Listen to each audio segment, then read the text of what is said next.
Ciclo estral dos caprinos. Nome científico: Capra aegagrus hircus.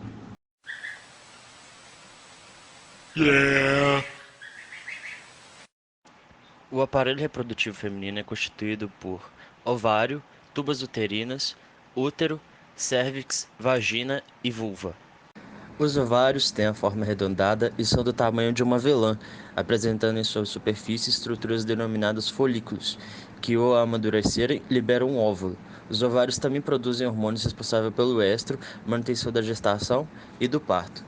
As tubas uterinas são tubos sinuosos que unem o ovário ao útero. Uma vez liberado pelo ovário, o óvulo desce pela tuba uterina e, na presença de espermatozoides, ocorre a fecundação, passando então a denominar-se ovo, que por sua vez desce para o útero, fixando-se e dando continuidade à gestação.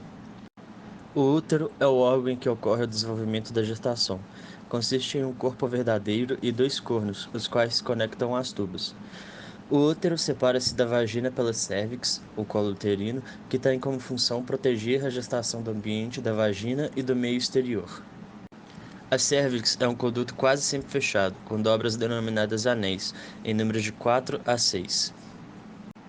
A vagina é ampla e tubular, com 8 a 9 centímetros de comprimento. Está situada entre a cérvix e a vulva. Recebe o pênis durante a cópula, sendo também o canal do parto no momento do nascimento. A vulva é a porção mais externa do aparelho genital da fêmea, e na porção inferior encontra-se o clitóris. O aparecimento da puberdade determina o início da atividade sexual tanto no macho quanto na fêmea. As fêmeas atingem a puberdade quando ocorre o aparecimento do primeiro estro, porém na maioria das vezes este se mostra infértil por diversos motivos que envolvem a não ovulação. A função ovariana nos caprinos e ovinos tem início ainda no período fetal e estende-se após a puberdade, até idades que podem atingir 10 anos. Durante o desenvolvimento fetal, sob a influência dos hormônios maternais, os ovários do feto apresentam crescimento e atresia folicular. Do nascimento à puberdade, na ausência de função dos hipotálamo e da hipófise, as gônadas femininas permanecem em repouso. Após a puberdade, quando o sistema nervoso central e a hipófise iniciam a liberação do GnRH e das gonadotrofinas, FSH e LH, respectivamente, os ovários passam a funcionar, realizando um conjunto de atividades, as quais denominam-se ciclo ovariano. O ciclo estral é o período entre dois cios, durante o qual ocorrem profundas modificações hormonais em todo o organismo, particularmente sobre o aparelho genital e no comportamento da fêmea. O ciclo estral da cabra e da ovelha tem duração normal de 17 a 21 dias e pode ser dividido entre duas fases distintas. Primeira fase folicular, caracterizada pelo desenvolvimento do folículo e culmina com a liberação do mesmo. Nessa fase encontram-se presentes o proestro e o estro. E a fase luteínica, caracterizada pelo desenvolvimento do corpo lúteo. Esta estrutura é formada após a ruptura do folículo e liberação do óvulo.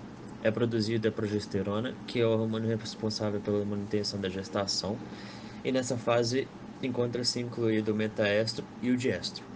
Os eventos que ocorrem durante o ciclo estral são regulados basicamente pela interação dos hormônios GnRH, hormônio liberador das gonadotrofinas, FSH, hormônio folículo estimulante, LH, hormônio luteinizante, estradiol e progesterona.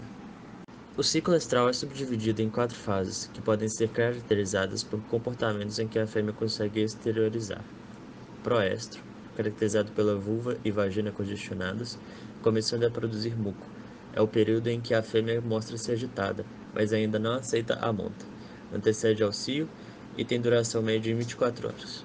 O estro, ou cio, caracterizado pelos sinais externos de micção constante, agitação de cauda, baile constantemente e diminuição de ingestão de alimentos. É o período em que a fêmea aceita o macho e deixa-se montar. Tem duração aproximada de 30 a 32 horas. Somente o estro não deverão ser realizadas as coberturas e inseminações.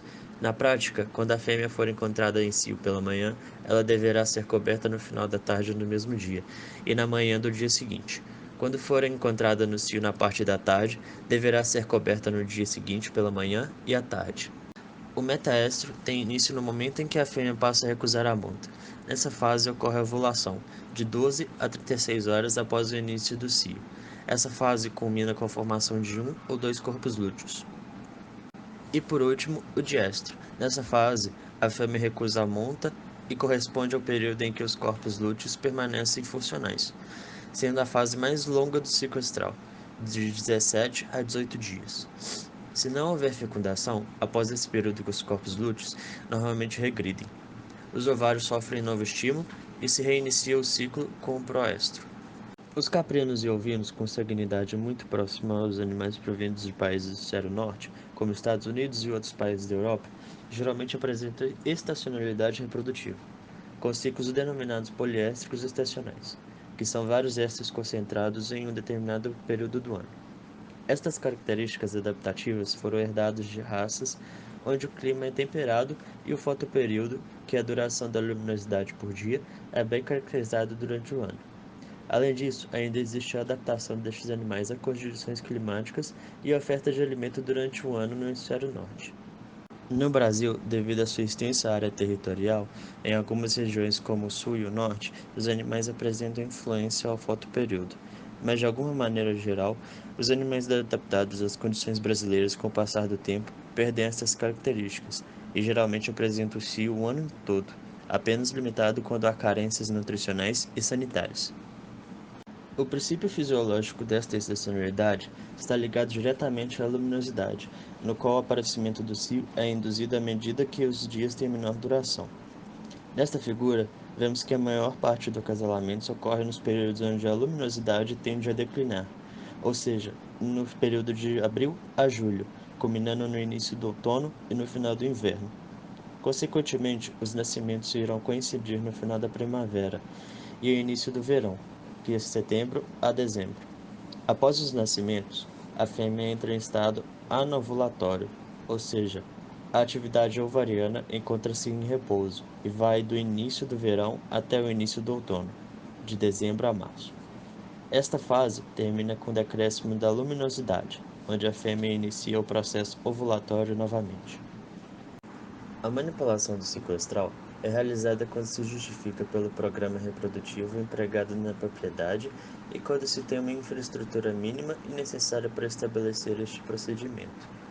Cabe ressaltar que deve ser analisado o custo-benefício para o emprego de um programa de sincronização de cios, uma vez que isso significa custos elevados, porém, podem ser recompensável com a comercialização em alta escala dos produtos, como leite, carne, couro e outros produtos derivados do animal. Efeito macho. Este tratamento consiste em deixar os reprodutores ou rufiões afastados das fêmeas por um período de 3 a 4 semanas. Porém, outros autores recomendam por 60 dias para promover um melhor efeito. As fêmeas não podem ter contato visual, auditivo e olfativo com os machos. Após este período de separação, os reprodutores ou rufiões são introduzidos aos lotes de fêmeas. A resposta ao efeito macho é desencadeada em 48 horas. Após o quinto dia, as fêmeas começam a apresentar sintomas de estresse. Este efeito se deve à liberação do hormônio LH em ambos os sexos, influenciado pelo estímulo social. Entretanto, muitas vezes, este pico de LH é insuficiente para provocar ovulações ou formar copos lúteos que apresentam pleno funcionamento.